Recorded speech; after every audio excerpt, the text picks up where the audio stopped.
বিএনপিকে যদি আমরা সম্পূর্ণভাবে একটি নিষ্কলুষভাবে ভালো ইমেজের কমিটি গঠন করতে চাই, তাহলে সবাইকে এই দায়িত্ব নিতে হবে। শুধু একা দায়িত্ব আমাদেরকে দিলে হবে না, দায়িত্ব আপনাদের বেশি।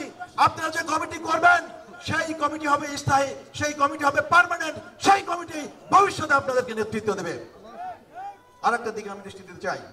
আপনারা জানেন ইতিমধ্যে যারা এমপি হওয়ার দৌড়ে আছেন, অর্থাৎ নমিনেশন পলিটিক্স করছেন, তারা বিভিন্নভাবে বিভিন্ন কমিটিতে তারা ইনফ্লুয়েন্স করতে চান।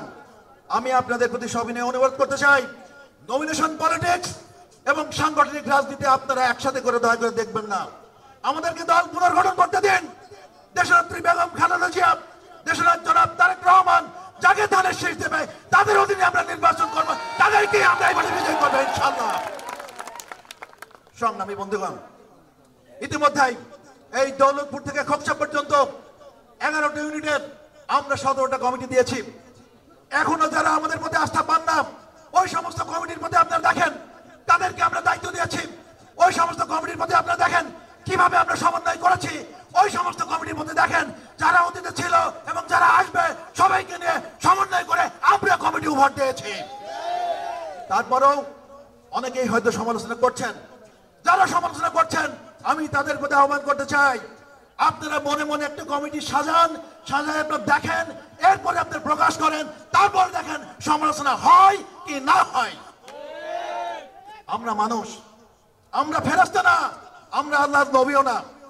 আমাদের ভুল হতে পারে, কিন্তু আমাদের চেষ্টা প্রচেষ্টার মধ্যে কোনো ফাঁকিবাজি নেই, কোনো ফাঁক নেই, কোনো ভিন্ন উদ্দেশ্য নেই, কোনো খারাপ উদ্দেশ্য নেই, সম্পূর্ণ ভালো উদ্দেশ্য নিয়ে আমরা চেষ্টা করে যাচ্ছি। সংগ্রামী বন্ধুগণ, পরিশেষে আমি বলতে চাই, খুব বেশি দিন বাকি নেই, হয়তো এই 25-এর মধ্যে নির্বাচন হবে। এই নির্বাচনে যদি আপনারা বাংলাদেশ জাতীয়তাবাদী দলের প্রার্থীদেরকে বিজয় দেখতে চান, তাহলে যারা ভালো ইমেজের লোক, যারা সুষ্ঠু রাজনীতি করে, সমাজে যাদের ভালো প্রভাব আছে, যারা নিষ্কলুষ মানুষ, তাদেরকে এই দলে আনতে হবে। এবং তারা যদি না আসে, তাহলে সামনের যে নির্বাচন আছে সেই নির্বাচনে কিন্তু আমাদের ভালো করার কোনো গ্যারান্টি, কোনো লক্ষণ বা কোনো শুভ সংবাদ আপনারা পাবেন না। তাই আমি বলতে চাই, দায়িত্ব আমাদের, দায়িত্ব আপনাদের। সকলে মিলে এই দলকে আমরা সঠিকভাবে পুনর্গঠন করে, ভালো লোককে নির্বাচন করে এই দলকে আমরা পুনর্গঠন করব এবং এর মাধ্যমে সামনের দিনে দেশনায়ক তারেক রহমান, দেশনেত্রী বেগম খালেদা জিয়া যাকে ধানের শীষ দিবে তার নেতৃত্বে আমরা নির্বাচন করে আমরা জাতীয় দলকে বিজয় করে এই দেশে বাংলাদেশ জাতীয় দলের সরকার কায়েম করব।